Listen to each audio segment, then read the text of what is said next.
Ρε Αντώνη, τι έφερες εκεί ρε? Τα εργαλεία δεν μου είπες. Έφερα τα εργαλεία. Ρε φίλε, όχι αυτά τα εργαλεία ρε. Ποια ρε φίλε? Αυτά τα εργαλεία.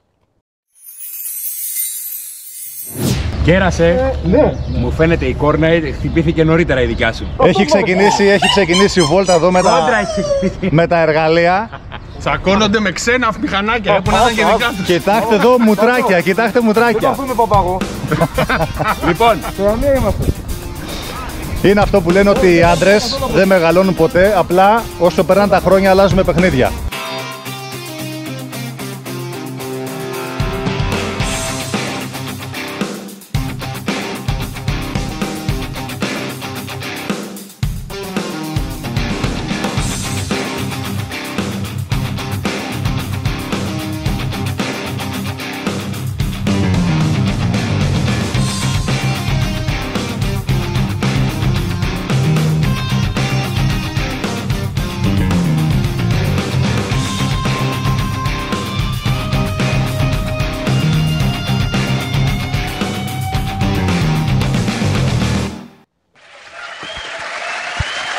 Συγγνώμη που χοροπήδα. Έχω να κοιμηθώ 2 μέρες. Γεια χαρά σε όλους. Παιδιά, επαναλάβαμε το ακατόρθωτο. Μαζέψαμε όλα αυτά τα θηρία από το μικρότερο στο μεγαλύτερο της κατηγορίας. Την οικογένεια. Πάμε να κάνουμε μια παρουσίαση. Τι φέραμε Παντελή σήμερα? Περίμενε, δεν μπορώ να συγκεντρωθώ ακόμα. Εγώ θέλω να ξεκινήσω λέγοντας ότι μετά από το μεγάλο όνειρο το καλοκαιρινό που υλοποιήσαμε, λέμε γιατί να μην κυνηγήσουμε και το δεύτερο όνειρο. Αυτό λοιπόν ήταν ένα δεύτερο όνειρο και η οικογένεια μεγαλώνει. Αυτή τη φορά έχουμε φέρει περισσότερα μηχανάκια. Έτσι. Για όλους εσάς που δεν έχετε την πολυτέλεια να τα δείτε όλα μαζί και να τα καβαλήσετε όλα μαζί, εμείς θα προσπαθήσουμε σήμερα να σας μεταδώσουμε όλη αυτή την εμπειρία που εμείς αποκτήσαμε και εσείς με τη σειρά σας να αποφασίσετε ποιο ταιριάζει καλύτερα για τα γούστα σας. Εντάξει, δεν το κάνουμε μόνο για να πάτε να αγοράσετε, αλλά το κάνουμε και αυτούς που θέλουν να πάρουν λίγο μάτι. Σωστό. Σωστός. Για πάμε τι φέραμε. Λοιπόν, κάνεις μια ξενάγηση. Honda Transalp 750 κυβικά δικύλινδρο σε σειρά, 92 άλογα, στα 200 κιλά, εντάξει είναι 208 τα κιλά, αλλά λίγο πάνω λίγο κάτω, εμείς θα τα λέμε χοντρικά για να σας μείνουν και πιο εύκολα.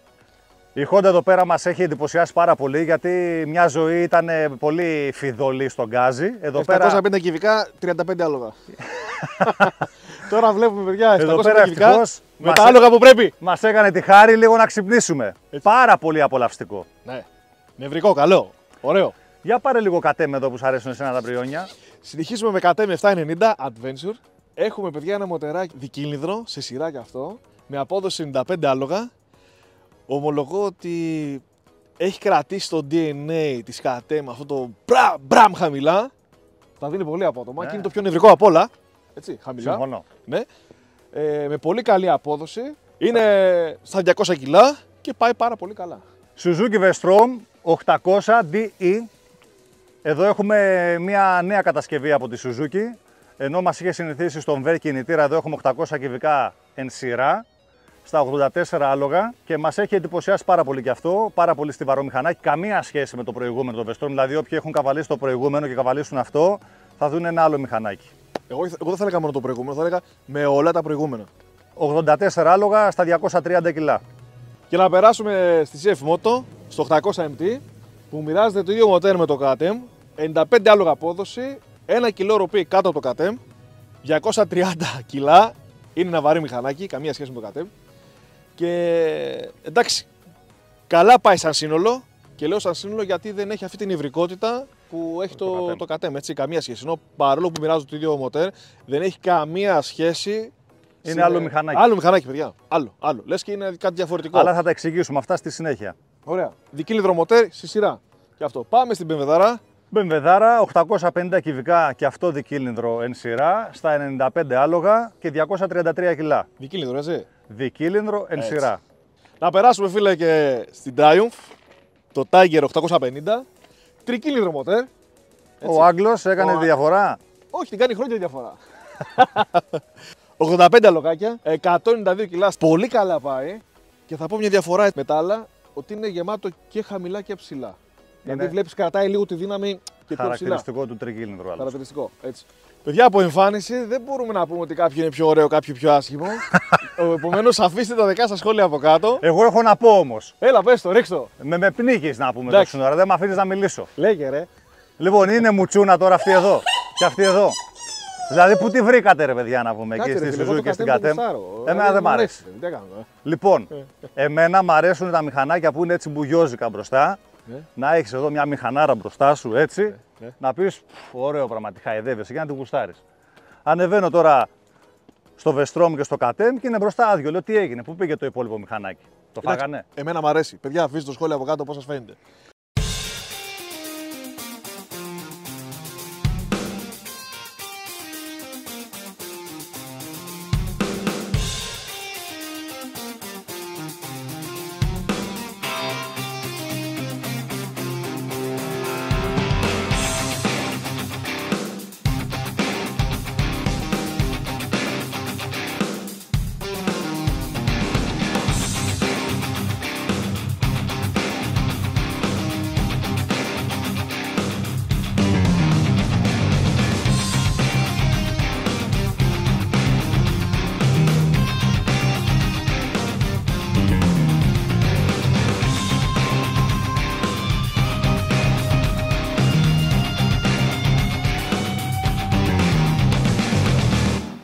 Και σε αυτό το σημείο, για να ολοκληρώσω, να μην σε αφήσω έτσι παραπονεμένο, Άντε, ναι, θέλω ναι. να πω να ξέρει ο κόσμος ότι όταν μιλάμε για άσφαλτο και όταν μιλάμε για χώμα, είναι δύο διαφορετικοί κόσμοι.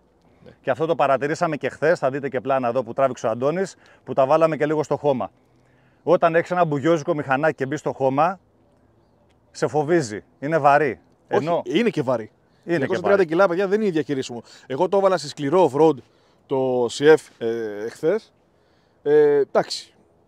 Ανταποκρίνεται, δεν λέμε, αλλά είναι βαρύ μηχανάκι. Πρέπει να έχεις γνώση, πρέπει Ναι. να έχεις χέρια Ναι. και να έχεις εξοικείωση. Και να έχεις εξοικείωση. Ενώ όσο πιο ελαφρύ είναι το μηχανάκι, τόσο πιο εύκολα σε βολεύει στο χώμα.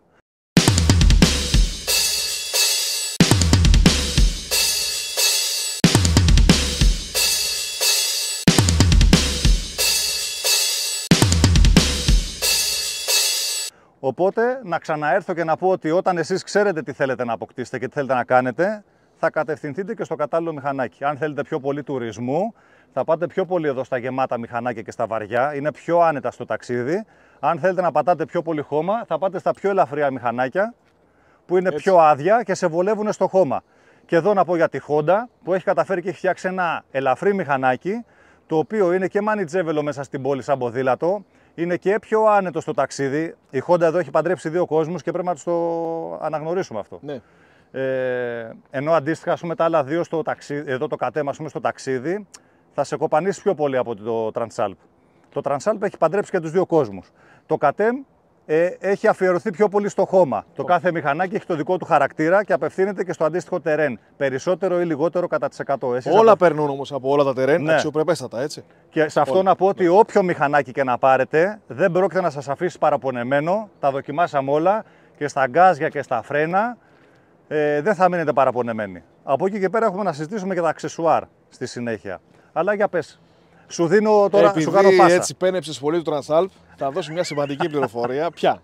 Ότι στα 190-200 χιλιόμετρα που το δοκιμάσαμε στη Γερμανία, όχι εδώ. Τι σου είχε κάνει τότε εκεί στην Οτοστράτα, θυμάμαι. Δεν ήταν παιδιά τόσο σταθερό. Δηλαδή θες σταμπιλιζατέρ οπωσδήποτε. Ναι, γιατί ενώ έχει και όλα μεγάλη τα ρόδα. άλλα.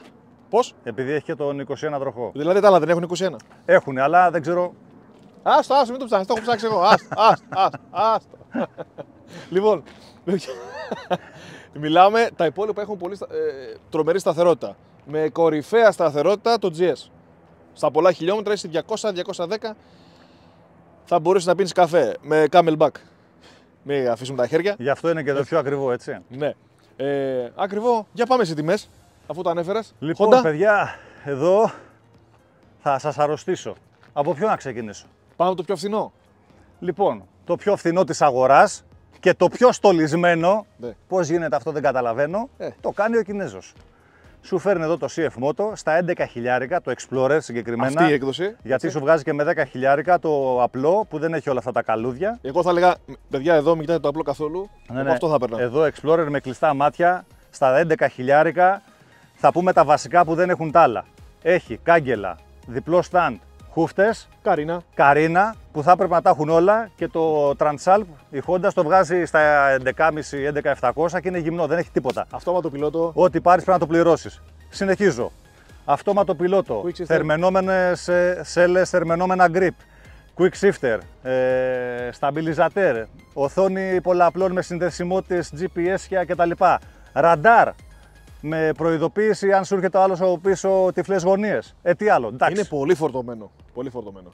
Στα 11.000 δηλαδή παίρνει ένα ολοκληρωμένο μηχανάκι και δεν ξαναβάζει το χέρι στην τσέπη. Αντίστοιχα, πάω τώρα στο ακριβό που είναι 16 φεύγα κάνει το BMW και δεν έχει ούτε καν cruise control. Που αυτό έχει, είναι το φθηνότερο και αυτό δεν έχει. Για όσους ενδιαφέρονται να πάρουν BMW, μπαίνουν πολύ εύκολα στην ιστοσελίδα της BMW και από εκεί σου δείχνει τι θέλεις να βάλεις πάνω στο μηχανάκι και πόσο θα σου κοστίσει στο τέλος.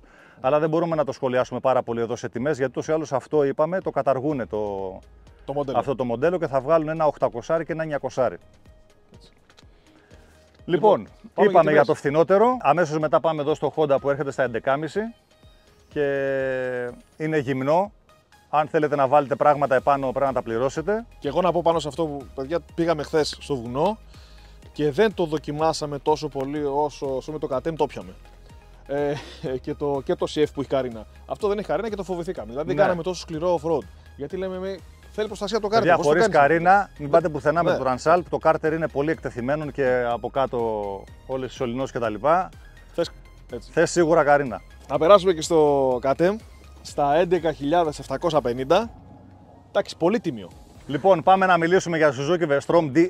Εδώ πέρα θα σε βάλω μέσα, να ξέρεις. Έχουμε δύο εκδόσεις.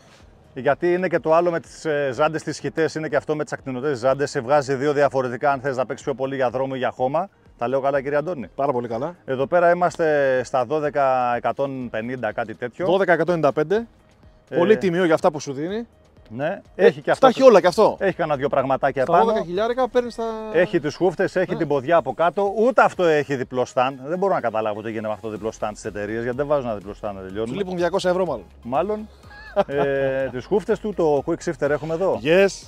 Και έχουμε και οθόνη πολλαπλών. Δεν θα μπούμε σε πολλές λεπτομέρειες σε οθόνες. Γιατί θα γίνει το βίντεο 7 ώρες. Ναι. Κάποιοι γουστάρετε να μας βλέπετε και 7 ώρες όπως μας έχετε. Σχολιάστε από κάτω, παιδιά, ποιοι γουστάρετε. Πάμε και στο Triumph στα 12.290 ευρώ. Καλή τιμούλα. Καλή τιμούλα γιατί σου δίνει πάρα πολύ καλή ποιότητα.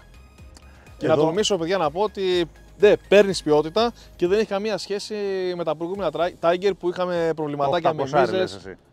Το 800. Ναι, που είχαν θεματάκια με μίζες, ρεύματα κλπ. Έχουν απαλλαγή τα προβλήματα, θα μιλήσουμε και μετά για προβλήματα. Θέλω να πω κάτι για το Tiger, ναι. Γιατί έχουν καταργήσει την προηγούμενη κατηγορία τα 800. Ναι.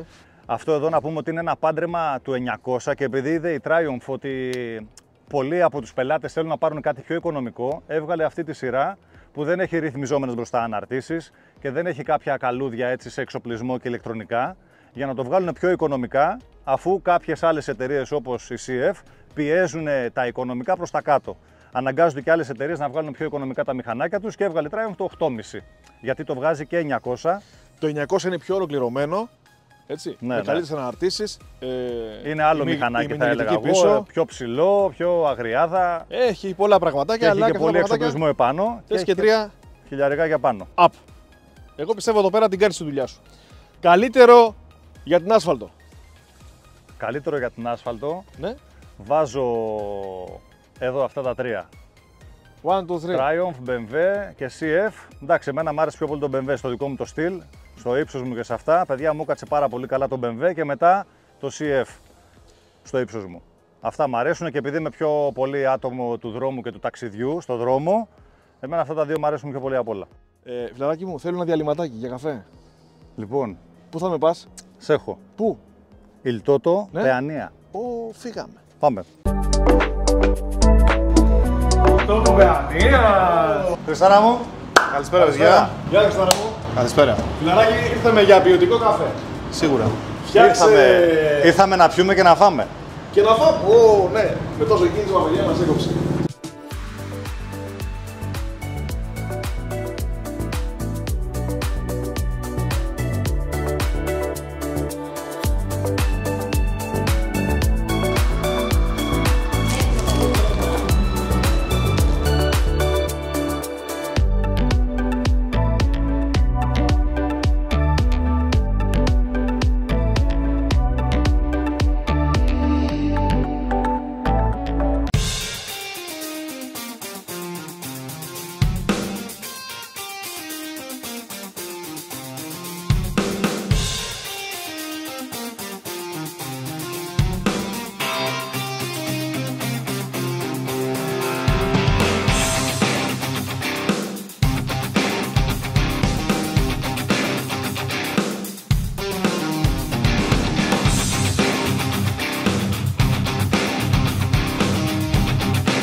Καλύτερο στο χώμα. Καλύτερο στο χώμα. Άστο φίλε, αφού εγώ το πέδεψα. 7,90. Δεν το άφηνε ο Αντώνης εχθές. Όχι χώμα. Του λέγα κατέβα. Ρίξω στη χαράδρα του Βίκου. Έτσι. Αυτό. Και τα άλλα θα πάνε πολύ καλά. Και το Vestrom. Μην ξεχνιόμαστε, παιδιά, όλα περνούν από όλα τα τερέν. Πάμε να μιλήσουμε για κατανάλωση. Κατανάλωση, παιδιά, τα μηχανάκια είναι καινούργια, έχουν κάνει πολύ καλή δουλειά όλες οι εταιρείες. Σε νορμάλ οδήγηση μέσα στην πόλη θα είστε στα 4,5 λίτρα. Έτσι, 4,5-4,7. Πολύ καλής κατανάλωσης για όλα. Ναι. Και στο ταξίδι θα πάτε ταξιδάκι με 4 λίτρα τα 100. 120 καρφωμένα, 125, 4 λίτρα τα 100. Πένα. Καλά, εγώ θα έλεγα ότι και στην κατανάλωση και στην ταχύτητα, δηλαδή και στη δύναμη στο δρόμο και στη συντήρηση, πάνω κάτω τα μηχανάκια είναι τα ίδια. Δεν μπορείς να πεις ότι το ένα είναι μέρα και το άλλο είναι νύχτα. Ποιο όμως θα το πω. Ποιο είναι μέρα νύχτα. Θα σας πω τώρα, παιδιά. Ενώ το 790 με το CF800 φοράνε το ίδιο μοτέρ, η CF θέλει service κάθε 5.000 χιλιόμετρα. Σωστά. Το KTM μας λέει κάθε 15. Άτσα.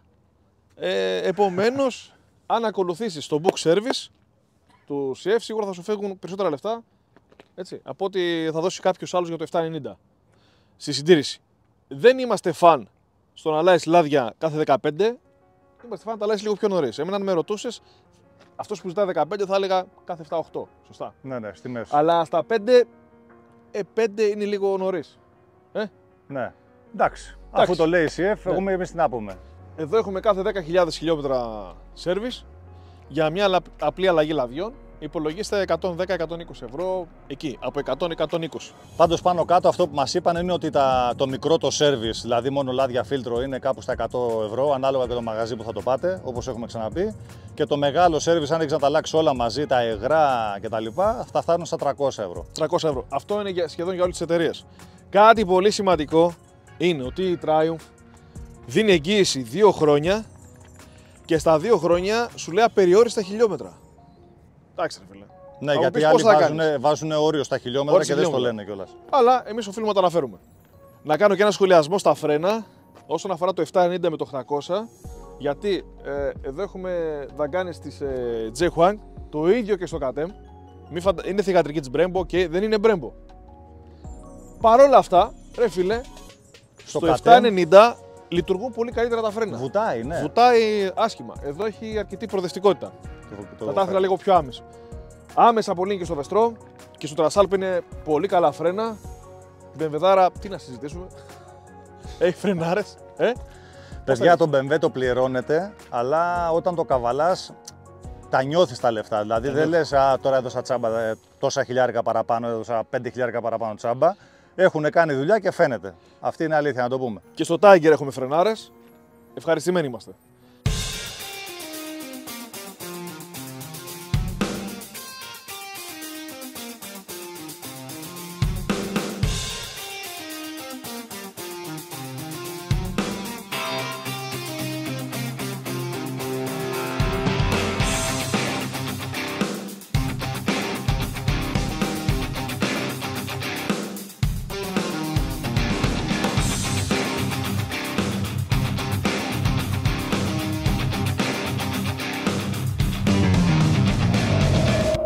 Πάμε να δούμε και τη θέση οδήγησης. Ναι. Στο 1.90. Όπως είπα και πριν, η Honda μας έχει εκπλήξει εδώ. Έχει φτιάξει ένα πάρα πολύ ωραίο μηχανάκι. Για μένα μου αρέσει πάρα πολύ. Είναι ψηλό. Δηλαδή του μετρίου αναστήματος μπορεί να μην τους βολέψει τόσο. Είναι ψηλό το μηχανάκι, σου φέρνει ψηλά το τιμόνι. Έχει εδώ πέρα μπροστά σου όγκο. Έχει αυτό που μου αρέσει εμένα. Είναι παράπονο ότι έχει στενό μπροστά τζαμάκι. Και άλλαξε τώρα το παιδί που το είχε. Ναι, το παιδί εδώ που μας το έδωσε έχει βάλει δική του ζελατίνα. Αλλά είναι ένα ψηλό μηχανάκι πολύ ελαφρύ που σε βολεύει πάρα πολύ και μέσα στην πόλη αλλά και έξω από την πόλη. Δηλαδή ένα αντίστοιχα πιο βαρύ μηχανάκι όπως είναι το CF θα σε δυσκολέψει λίγο περισσότερο αν το έχεις για την καθημερινότητά σου. Αν θέλετε ένα μηχανάκι για όλες τις δουλειές και κινείστε και μέσα αλλά θέλετε να κάνετε και το ταξίδι, αυτό θα σας βολέψει περισσότερο. Θέλω να το δοκιμάσεις και εσύ. Και κάτι άλλο που θέλω να πω είναι ότι αυτό επειδή το βγάζει ψηλά το τιμόνι, εμένα στο ύψος μου, όταν θα μπω στο χώμα, μου είναι εντάξει, είμαι όρθιος. Μετά θα με δείτε στο KTM που θα είμαι έτσι. Και στο 1.76, επειδή εγώ θα πω το πατώ πάρα πολύ άνετα, Μπορώ να το διαχειριστώ πολύ εύκολα μες στην πόλη, δηλαδή και δεν θα έχετε θέμα. Είναι και ελαφρύ. Ναι. Εντάξει, δεν το συζητάμε. Μου το φέρνει αρκετά ψηλά για να μπορέσω να κινηθώ καλά σε off-road καταστάσεις. Από τα παράπονα εδώ πέρα στη Honda είναι ότι οι βαφές, θα προσέξετε ότι το πλαστικό με το μέταλλο έχει διαφορετική εμφάνιση.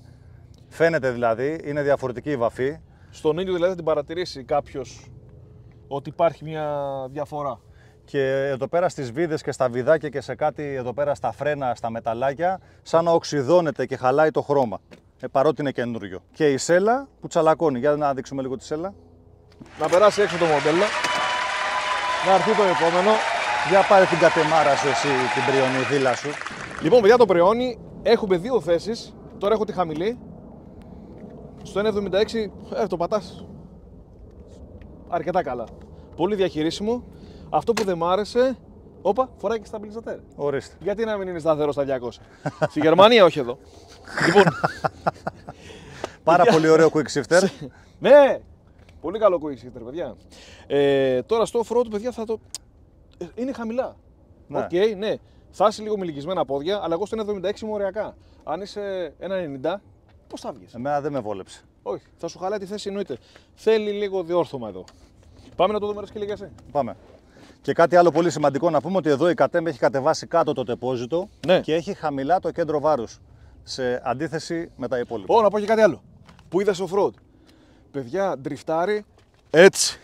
Και μένει εκεί. Έτσι.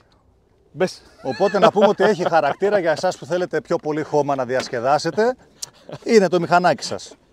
Εμένα τώρα αυτό εδώ, ναι, δεν με βόλεψε, έτσι.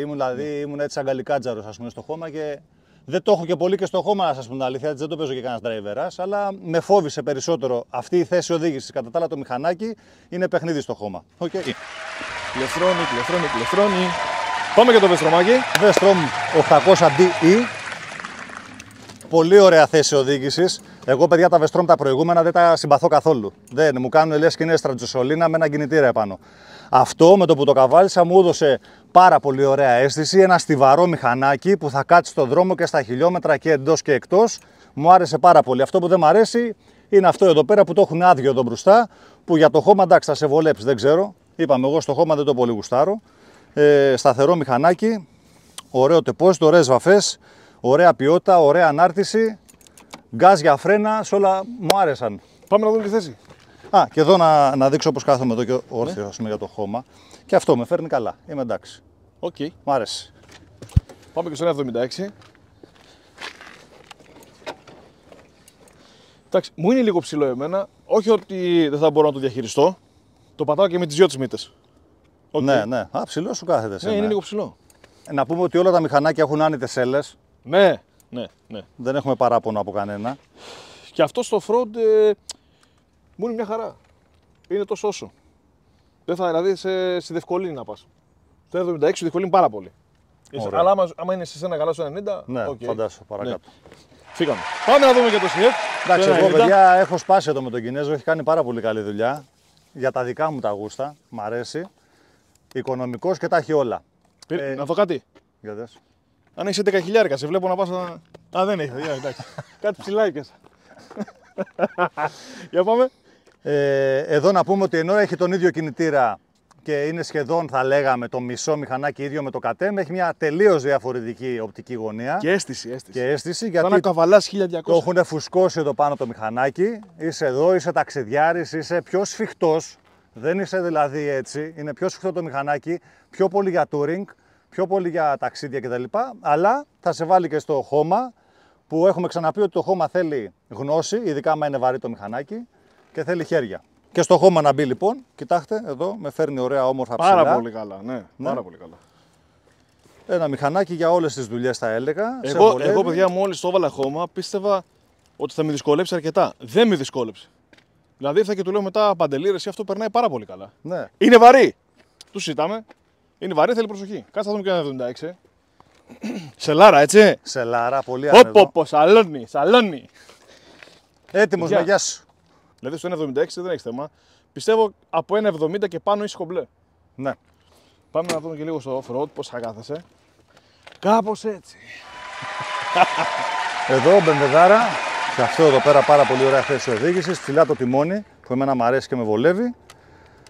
Και εδώ να πω ότι η CF πιο πολύ μου αρέσει από θέμα όγκου. Εδώ μπροστά που εμένα μου αρέσει όγκος και ανεμοκάλυψη και αυτά, σου έχει πιο πολύ εδώ cockpit. Ρε φίλε, έχω καταλάβει ότι σου αρέσουν τα βαρέων βαρών. Ναι, γουστάρω. Γουστάρω μπολντόζα. Θέλει μπολντόζα, ας πούμε το CF. Εντάξει, δεν θα το προτιμούσα γιατί έχει πολύ όγκο ψηλά. Ναι, επειδή εγώ είμαι ταξιδιάρης, παιδιά, να το ξαναπούμε. Είμαι ταξιδιάρης, μου αρέσουν τα ταξίδια, μου αρέσει ο δρόμος. Θέλω το μηχανάκι να με καλύπτει στο δρόμο. Αυτό. Ψηλά το τιμόνι, πολύ άνετο και αυτό στο χώμα. Με τη μονάρα μεγάλη που σου δίνει πολύ ευκολία στη διαχείριση. Και καθιστός και όρθιος. Καραγουστάρο. Και μια μικρή λεπτομέρεια θέλω να πω. Ναι, όπα. Εδώ πέρα, παιδιά, η σέλα. Θα σας φανεί πολύ περίεργο αυτό που θα σας πω τώρα. Αλλά πολλές φορές στο δρόμο περνάει χαμογελάει εδώ η σέλα και μου μασάει, φίλε, το μπούτι. Με τσιμπάει, ναι. Έλα, ρε. Ενώ οι άλλες επειδή σηκώνουν λίγο εδώ πέρα μπροστά. Ναι. Εγώ δεν το παρατήρησα αυτό, ναι. Η αλήθεια είναι. Εμένα εδώ πέρα η σέλα κάνα 2 φορές μου τσίμπησε το παντελόνι και το μπούτι, κάνα 2 και έπρεπε να διορθώσω τη θέση μου. Ενώ τα άλλα αφήνει εδώ ένα δάχτυλο κενό, ρε, γι' αυτό. Εντάξει. Λέμε όλες τις λεπτομέρειες. Καλό είναι. Που είναι λίγο ψηλό. Ότι το πατάω και με τις 2 μύτες το πατάω. Έτσι. Πιστεύω στο 1,70 θα είσαι σαν εκείνα τα τυπάκια που βλέπαμε πιο πιτσιρικάδες που ήταν ένα 60 και ήταν έτσι. Στα φανάρια. Έτσι. Λοιπόν, ωραία θέση. Και στο front θα. Εντάξει, BMW, ρε φίλε. Τα μελετάει πολύ αυτά. Ναι. Εντάξει. Το είπαμε ότι θα πληρώσεις, αλλά δεν τα πληρώνεις τσάμπα. Έχει γίνει μελέτη και υπάρχει ποιότητα. Και σταμπιλιζατέρ. Βέβαια, εδώ έχεις πληρώσει 16.000 και δεν έχει cruise control. Φάουλ. Φάουλ. Θα θέλαμε ένα. Ναι. Φεύγει. Triumph Tiger, ναι. Έτσι, μαλακό μηχανάκι. Αυτό εμένα με ενοχλεί. Πίσω η ανάρτηση είναι πολύ suspension. Έχει βέβαια ρύθμιση από εδώ. Προσπάθησα να τη σφίξω στα δικά μου τα κιλά. Είμαι λίγο παραπονεμένος για την πίσω ανάρτηση. Εγώ θα πω ότι έβαλα τη γυναίκα πάνω παιδιά σε βόλτα και δεν μου παραπονέθηκε. Άνετο είναι αυτό, λέει. Όντως. Θα συμφωνήσω. Αυτό εδώ το suspension που βλέπετε σου παρέχει μια πολύ άνετη κύληση στους ωραίους δρόμους της Αθήνας. Ναι. Κινείσαι μες στην πόλη και κάνεις off-road. Ναι. Και αυτό μου είναι οριακά έτσι λίγο σκυφτά χαμηλά. Να πούμε ένα αρνητικό μεγάλο. Ότι αυτό το μηχανάκι δεν θα το βάλεις σε σκληρό off-road γιατί έχουμε χιτές ζάντες. Και δεν το βγάζει η Triumph με ακτίνες. Ναι, μετά πρέπει να πας στο 900. Και μιας να αναφέρομαι και κάτι άλλο σημαντικό. Ότι το Transalp είναι το μοναδικό που δεν είναι tubeless. Έχει σαμπρέλα.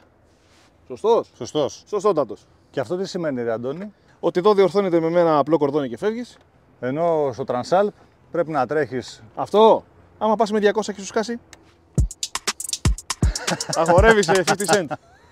Πάμε να δούμε και το 1,76. Παιδιά, στο 1,76 το πατάς πάρα πολύ καλά. Πολύ διαχειρίσιμο και μέσα στην πόλη εγώ αυτές τις μέρες που το είχα κινήθηκα πολύ άνετα, μπορώ να σου πω. Και εκτός κάνεις ταξιδάρα. Πολύ ωραία θέση, ξεκούραστη. Πάμε να δούμε και στο off-road. Off-road. Εντάξει, είπαμε. Να κάνεις ένα χωματόδρομο, να πας, ξέρω εγώ. Πολύ καλά. Έτυχε να βρεθείς σε ένα χωριό και πολύ πρέπει καλά. να κάνεις μια χωμάτη διαδροφή. Αλλά αισθάνομαι ότι στο 1,76 είναι στα όρια. Εσένα σου ήταν καλά, στο 90. Όχι, σου είπα ότι είναι οριακά. Χαμηλά. Σκεφτό, ναι, με σκύβει. Με σκύβει. Okay.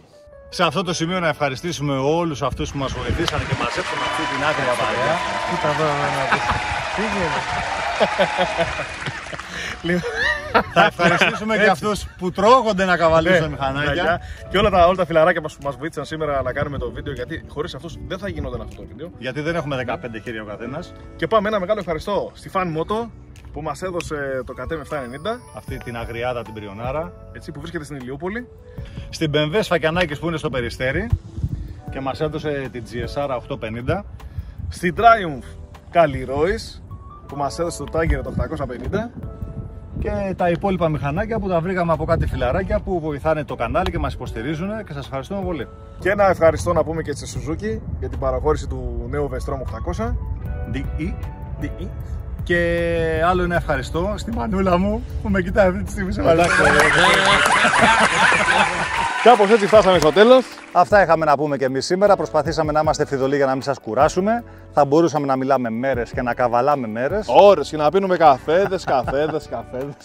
Ελπίζουμε οι πληροφορίες που σας δώσαμε να ήταν χρήσιμες. Έτσι. Άμα θέλετε περαιτέρω πληροφορίες, γράψτε από κάτω στα σχόλια τι άλλο θα θέλατε. Και γράψτε και από κάτω στα σχόλια ποιο μηχανάκι θα προτιμούσατε, από Ναι. ομορφιά, σε δύναμη κλπ. Χρήματα τέτοια, αλλά ναι, όπως ναι. είπαμε, ο καθένας έχει διαφορετική άποψη, διαφορετικά θέλω και αποφασίζει αντίστοιχα Όλα τα μηχανάκια είναι καλά. τι του ταιριάζει. Έτσι. Κανένας δεν θα μείνει παραπονεμένος. Έτσι ακριβώς. Παιδιά, αν σας άρεσε το βίντεο, ένα like. Μία εγγραφή στο Όχι κανάλι. ένα, ρε, Αντώνη. Πολλά like. Δώσε. Μία εγγραφή στο κανάλι να μας βοηθήσει να ανέβουμε για να φέρνουμε περισσότερα εργαλεία. Θα δείτε πολλά το 24, τα έχουμε πει αυτά.